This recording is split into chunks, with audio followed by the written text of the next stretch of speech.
From Kansas City's breaking news leader, this is NBC Action News Midday. And welcome back. When it comes to dealing with everything life has to throw out at you, it does make sense to have a pitcher to give you some help. Former Royals player Mike Robbins, now a coach and author, joins us to talk about how we can focus on the good stuff, which is the title of his new book. Thank you so much for coming in. Hey, thanks for having me. You bet. There is another motivational speaker by the last name of Robbins. Are you No related relation. to him? Okay. No relation. Must just kind of be sort of a Robbins thing. Yeah, almost every time I speak, someone asks me. So I'm glad we got that out of the way first. Oh, I'm sorry that I had to ask that question.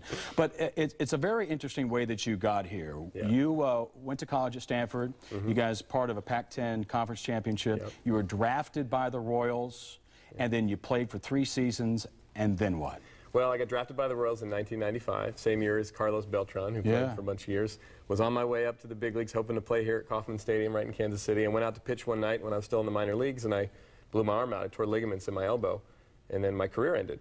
And, you know, it was tough. You were just 25, right? Yeah, well, when I got hurt, I was 23. When I finally retired, I was 25, because I ended up having a few more surgeries, tried to do everything I could to come back. But the big realization that I had was that I only had one regret for my whole baseball experience, and it was that I didn't fully appreciate it while it was happening. I was too busy trying to make it and thinking I wasn't good enough, and then it was over, and I realized that was the big mistake that I made. And that could be used in real life. I mean, a lot of times people think, oh, if I wouldn't have worked so hard, or if I just appreciated my climb up the ladder. Yeah. Well, oftentimes when I speak to groups, I'll start off with a question. I'll say, how many of you have ever had anything taken away from you in your life only to realize how much you appreciate it after it's gone? And everybody in the audience raises their hand, because that's often what happens. We get so busy doing the stuff we do, we don't appreciate what's happening. So you blow out your arm. Was that a low point for you? Yeah. And did you rise up after that because of the motivation inside, or what happened? Well, it was tough. I had to do some soul searching. I got a job working in the internet world in the San Francisco area where I grew up, and a couple years of doing that, and it was interesting, but I wasn't real passionate about it.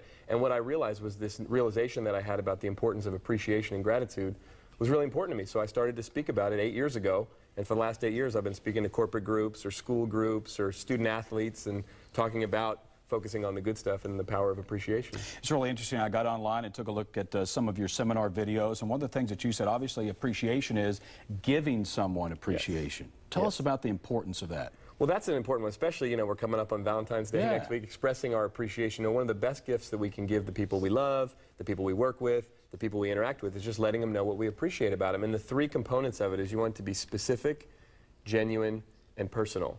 Because sometimes, I don't know if you've noticed, people get a little awkward sometimes when you give them a compliment. So the more specific and personal and genuine it is, the more likely they'll accept it. And then the other thing that I teach people in the book is when someone gives you a compliment, and as simple as this sounds, people mess this up all the time, is just say thank you and actually receive the compliment. But what's in it for me if I'm giving somebody appreciation? It sounds like I'm helping them, but this book has got to be helping yourself too. Well, it is. I mean, you think about it, though. Think when you give someone a gift for the holidays or for their birthday. Sure. Aren't you excited when you give them the gift? So there really is, you know, they've actually proven scientifically that when one human being does an act of kindness for another human being, it raises the serotonin level in both people's brain, which makes us happier. So I believe when we give appreciation to others, which is one of the key principles in my book, we get a lot back. But we also have to take some time, and this is really important, appreciating ourselves. You know, focusing on the good stuff that we do. It's not bragging, it's not being arrogant, but it's really taking some time to evaluate and pat ourselves on the back for the good stuff that we do. Because what I find is so many of us, myself included, often are really hard on ourselves. And that doesn't lead us to more success and fulfillment. So what comes around?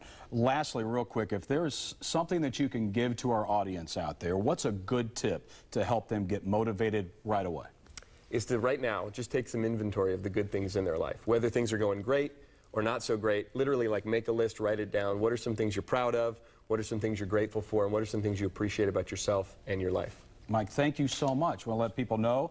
Focus on the good stuff. That is your book. If you would like to get more information on that, it's a great book. Just go to our website at NBCActionNews.com. Good luck to you. And again, thank you so much for coming in to NBC Action News Midday.